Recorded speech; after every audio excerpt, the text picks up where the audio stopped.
Shalom. I just finished Seder Zerayim in the Mishnah. This is the Kahati edition. It has the advantage of it being minukad. Really, most of them are minukad, but it has very lucid commentary on the Mishnah. It's one of my favorites. Show the title page. I also use the Blackman, and I also use the classical ones as well. There's another one, I think it's Zichron Chanuch, that I like a lot. In this case, it's I'm learning the Mishnah for the ascent of the soul of Louie Eliezer Yitzchak ben Sima, or Eliezer Yitzchak ben Aaron. Aaron's his father. Let me just, I'm celebrating. I'd like some wine. Baruch atah Adonai Eloheinu Melech Borei Pi Hagafen.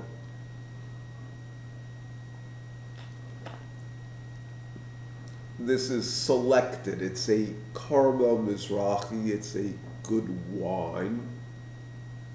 Sorry about the glare.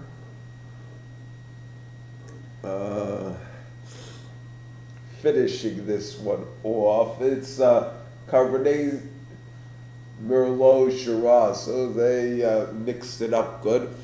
It's my Uncle Louie. Here's a picture of him. It's at the graveyard of his parents, with my father and my mother. First Mihawaner Society there. They were from Mihawan in Romania. This is a picture of him after my mother and father were newlyweds. He's next to my finger with my grandparents and my father and my mother.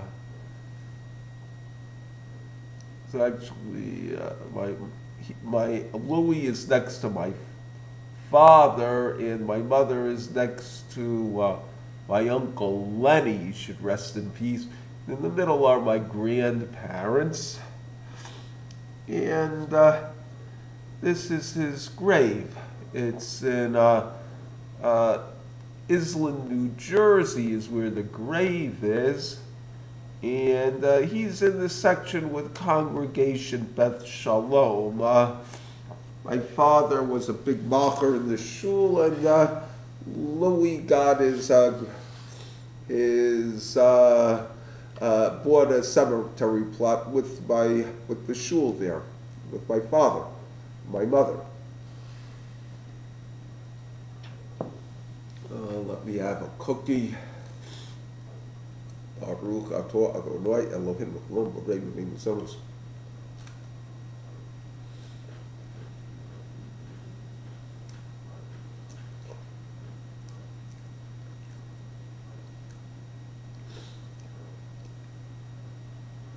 Little bit concerned about these cookies. I made the error of putting my shampoo with my in the cabinet with my food, so I'm airing these things out because they had the taste of soap. I hope it didn't penetrate.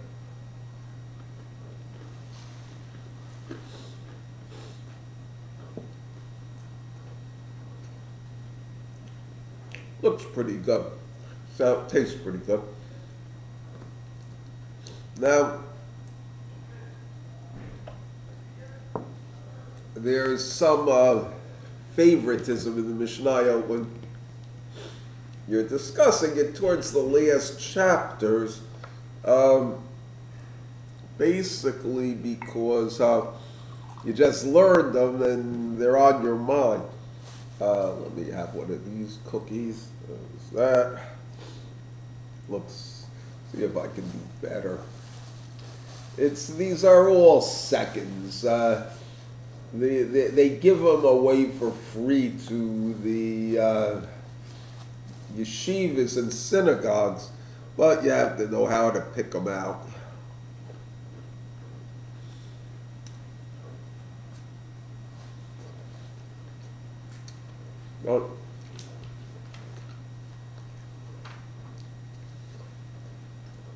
And Zerayim literally means seeds, and it deals with a lot of it's the agricultural laws of the land of Israel.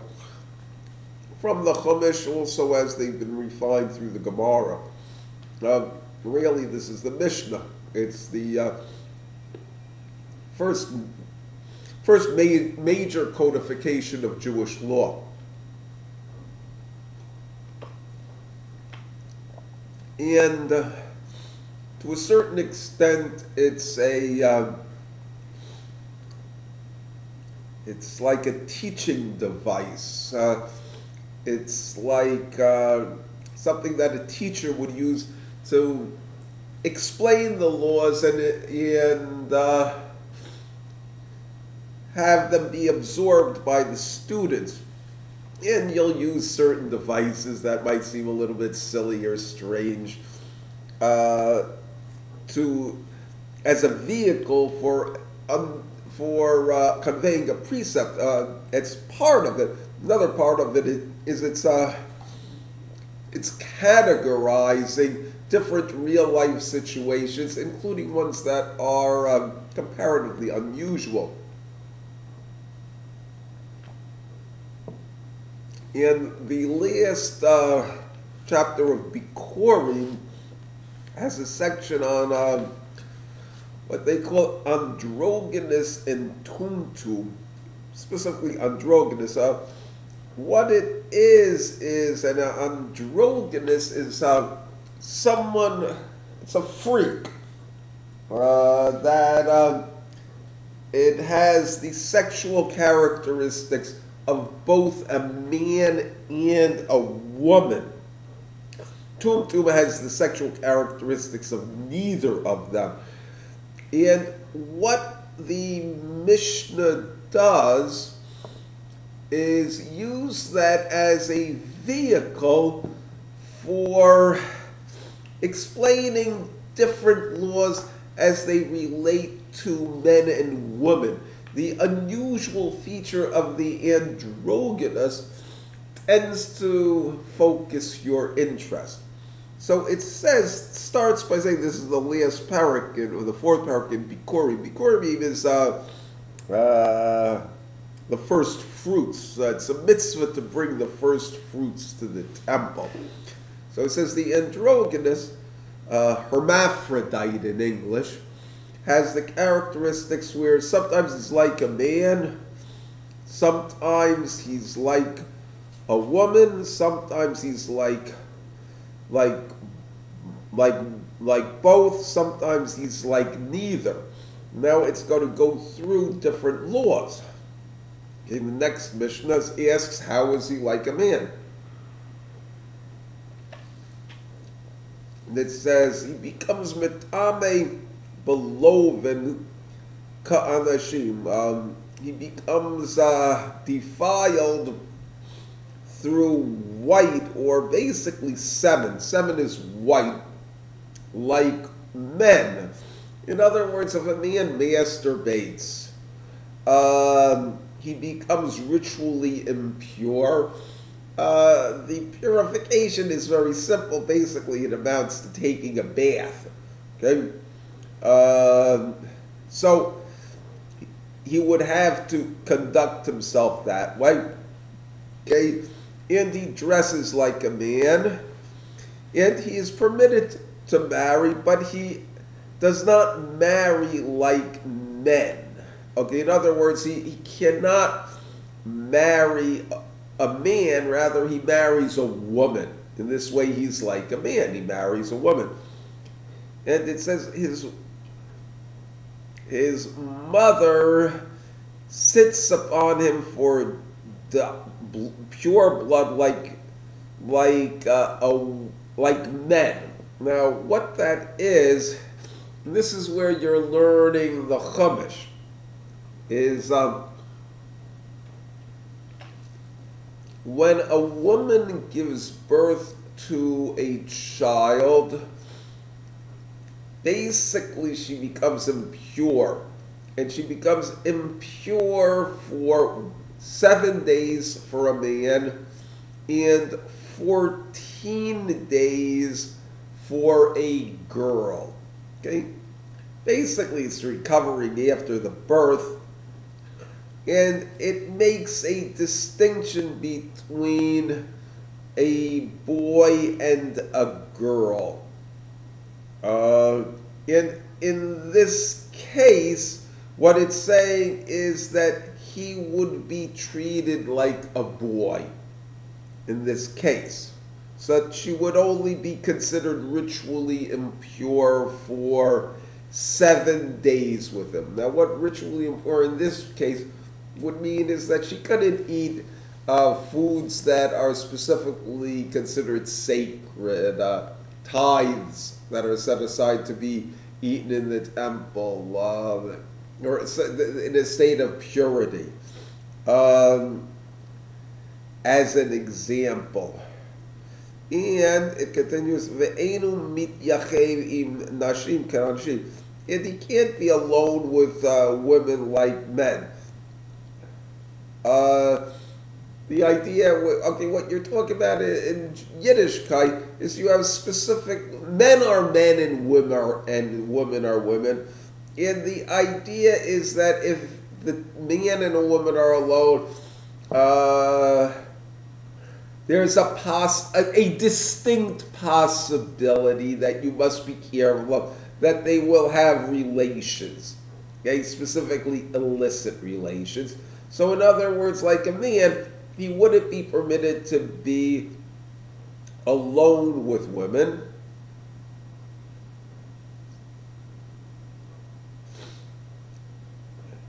Okay, just going there. And also, he's not allowed to be bal takif or bal tashkif like men. In other words, a man is not permitted to basically shave his head or shave his beard. Okay, a woman would be permitted to do so. So this is where he's like a man. In the case of then it continues, how is he like a woman? He says that he becomes ritually impure by red like women, meaning the redness of a woman during her period. He has both characteristics. So if he in fact has monthly periods, he would become ritually impure like a woman who's having her menstrual period. Now, what this means is that during the menstrual period, you're not permitted to have relations with a woman, but it's a difficult law. But what it comes out is that if she touches certain things, they become impure. If you touch her while she's impure, you would become impure. It amounts to you can't go to the Temple Mount, you can't eat certain sacred foods.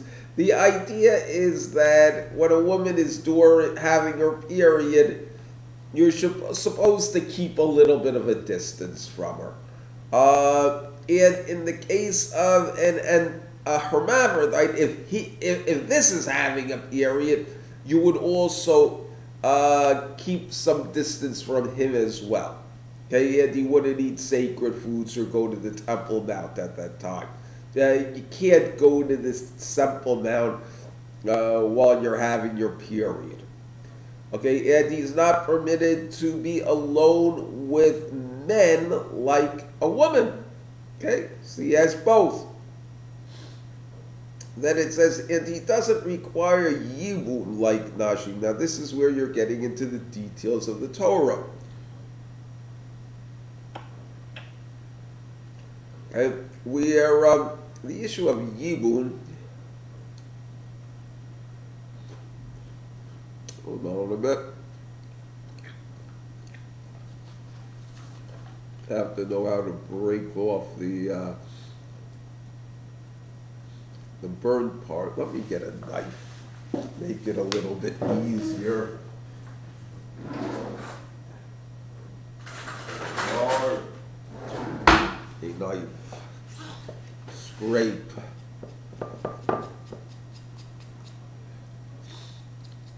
Good.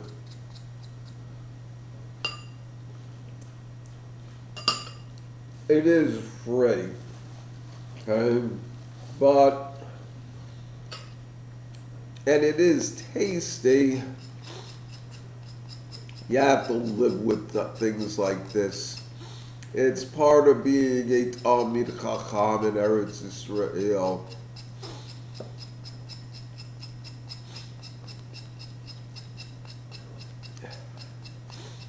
I mean, you'll get good stuff as well.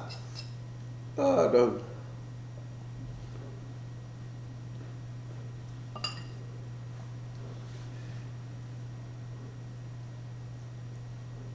If you're going to make it here,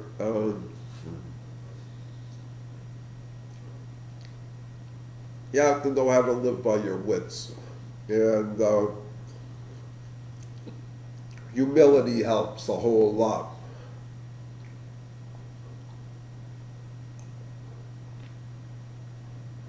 It is free, okay?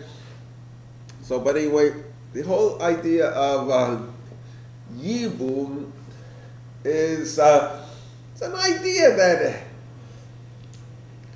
it's one of those things where it's probably correct, but it's certainly not fashionable. The idea is that when a woman marries a man, she's marrying into his family. And that's important. So, as a result, if her husband dies, his brother is compelled to marry her. Now, you do have polygamy. He can marry another woman as well. That's not a problem. He'll have two wives.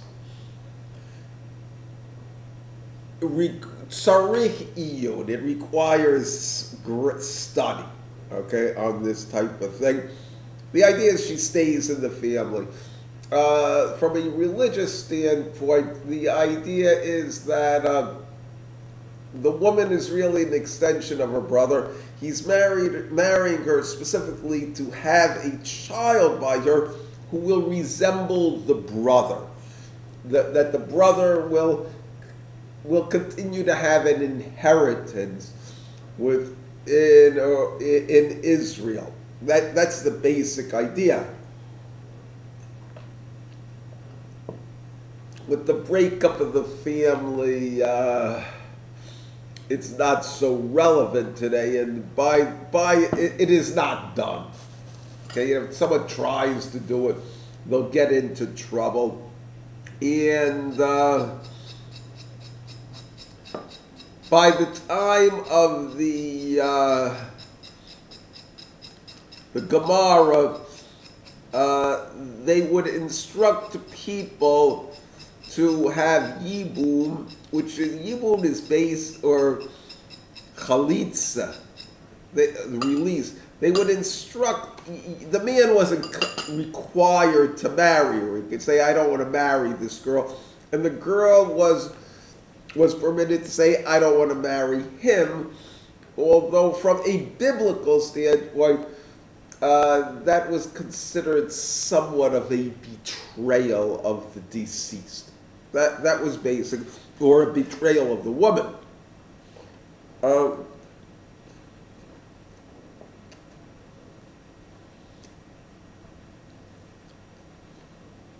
In the case of an androgynous,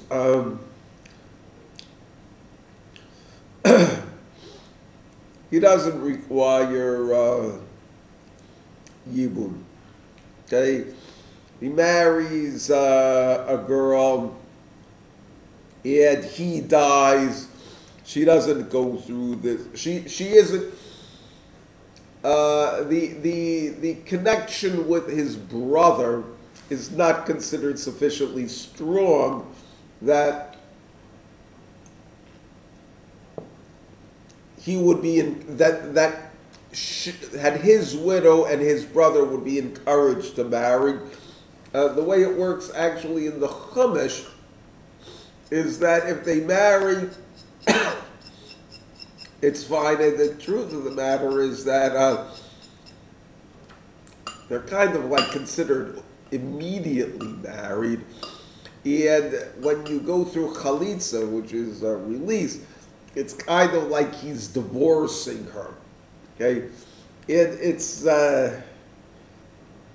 for the man, it's a distasteful ceremony.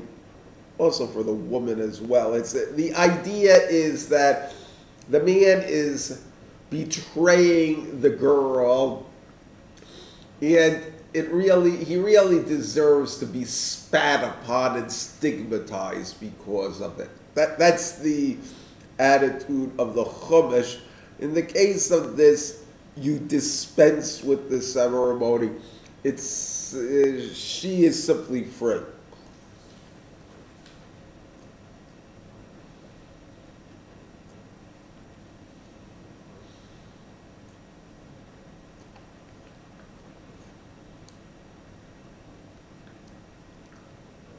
But in any case, it goes on, and it says that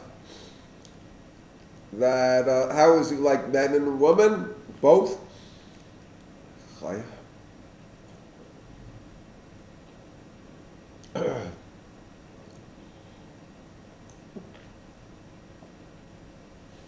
take a look at this.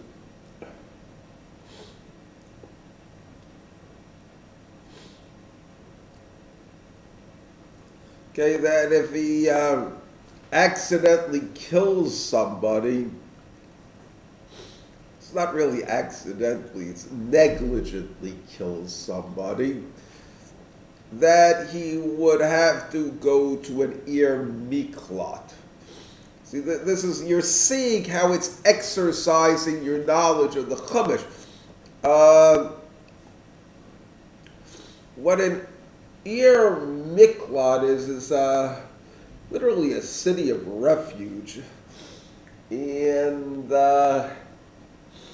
the idea is, let's say somebody negligently kills somebody. This is what it's talking about. The example given in the Chumash is someone goes out to chop wood and his friend is nearby. And the head of the axe slips off and kills his friend. Okay?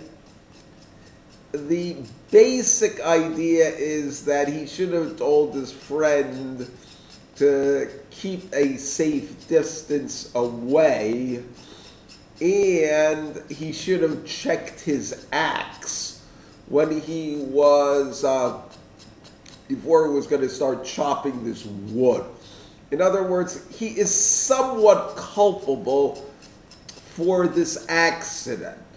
Okay?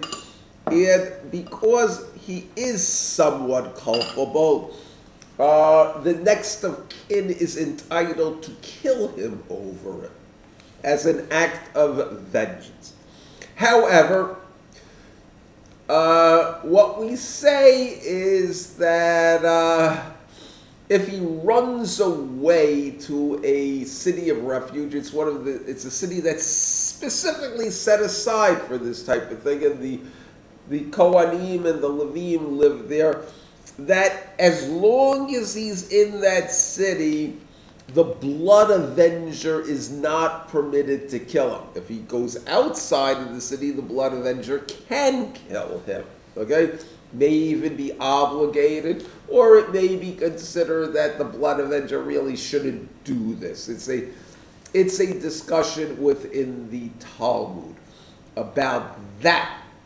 Okay? But what it's saying is that if he kills somebody by accident, it doesn't, whether he's a man or a woman, he has to run away to that city. And using the kahati.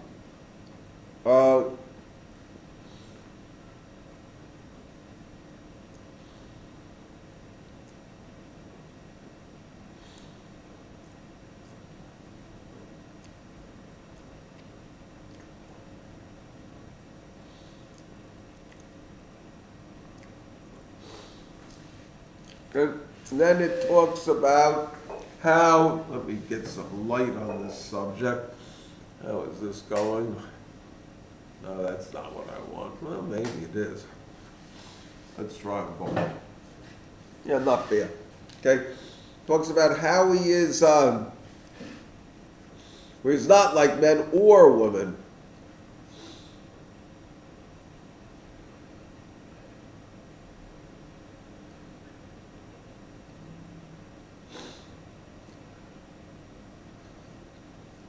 Okay, that.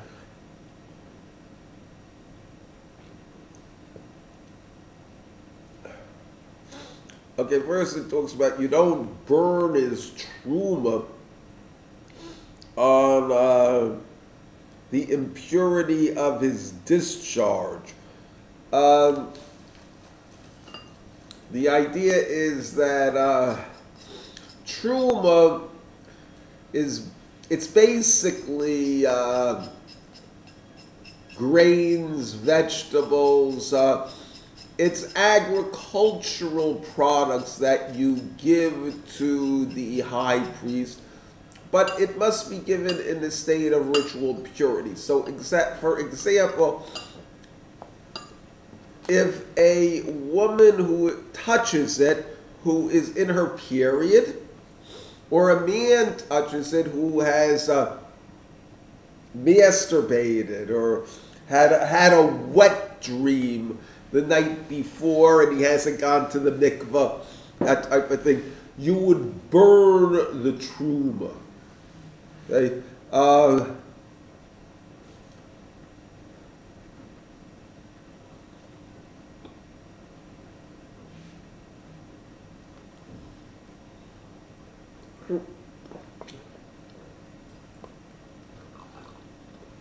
And now,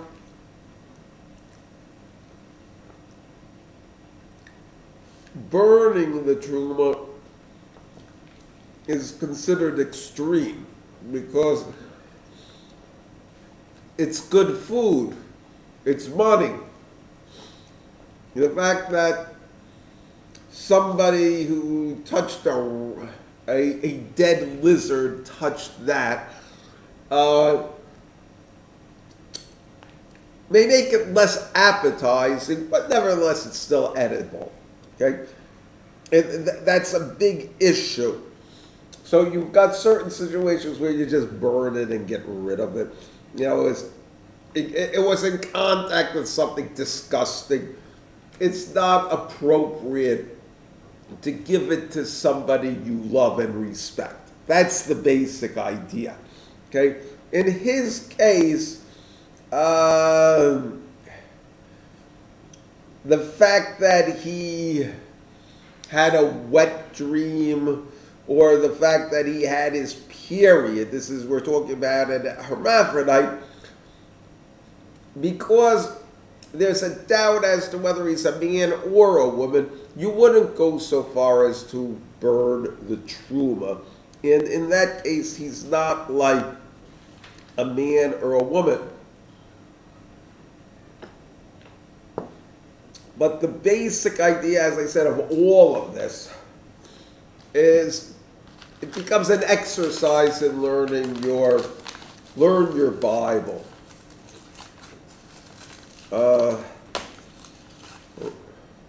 I say Shachar Baruch Ator Adonai Lom Shakot Liyepit Baruch.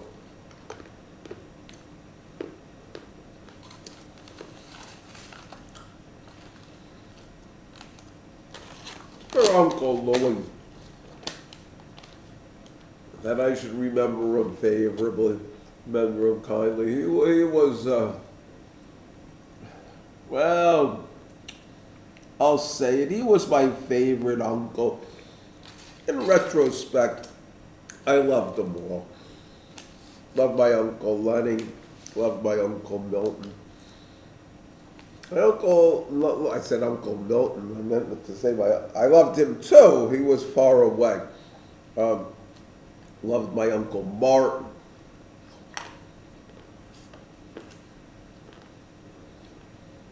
So,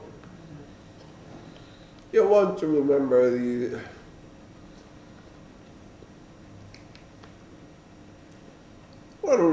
people favorably with religious intent. It's a case where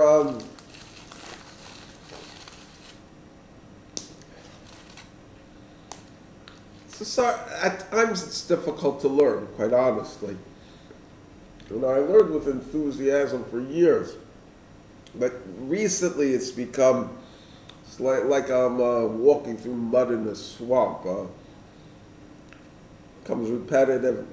Yeah, you can get tired of the sacred books, believe it or not. And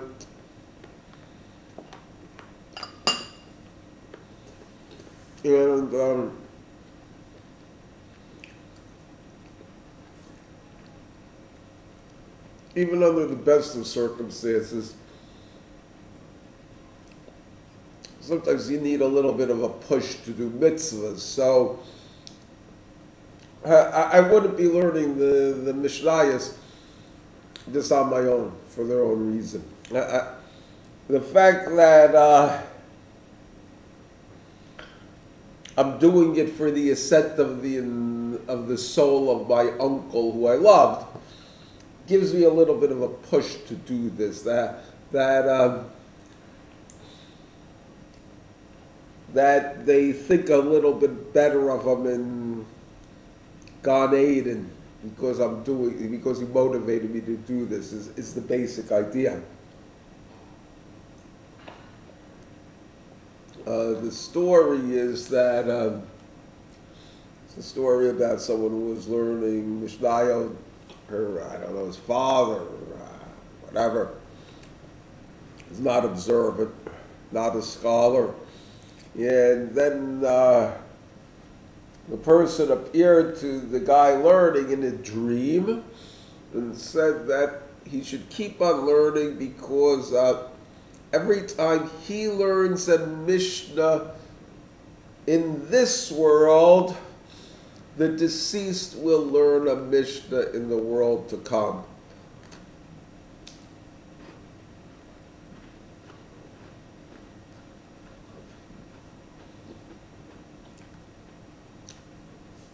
Perhaps a little bit silly. I don't know.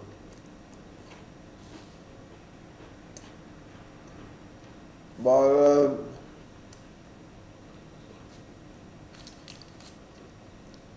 motivates me to learn it. And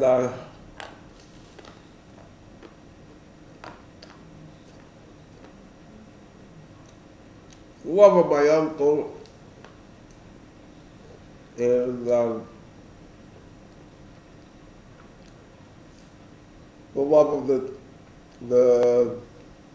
of the faith, that's genuine. And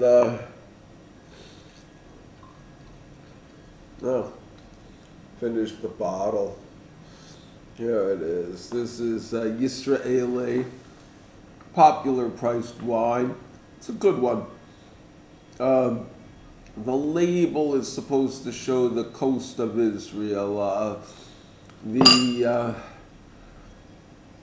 indentation here is basically where Haifa is. Way on the bottom, that's where Gaza would be. On the top, that's kind of Lebanon. But anyway,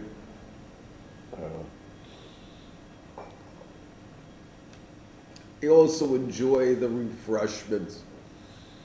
Now, I wanted to go out and buy some dried fruits, some figs and dates. Raining very strongly. Really wasn't necessary.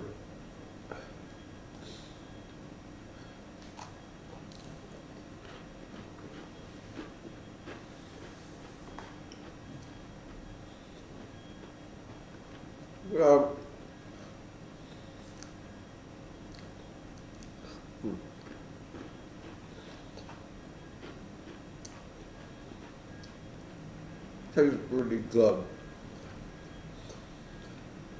The soapy flavor seems to be gone, thank God.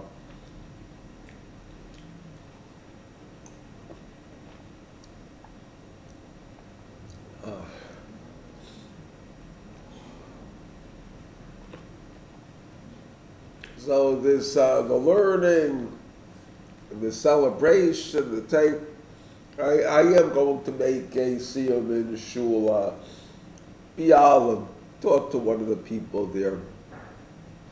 They enjoy it.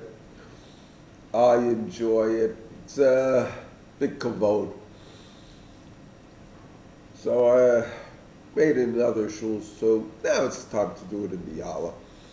It should be Leah Shama to Uncle Louie, Eliezer Yitzchak ben Aaron. That is, souls should be bound up in the bond of everlasting life. That he should find, that he should rest in peace underneath the wings of the Shekhinah, the divine presence, in Gan Eden with all of the tzaddikim that are there too.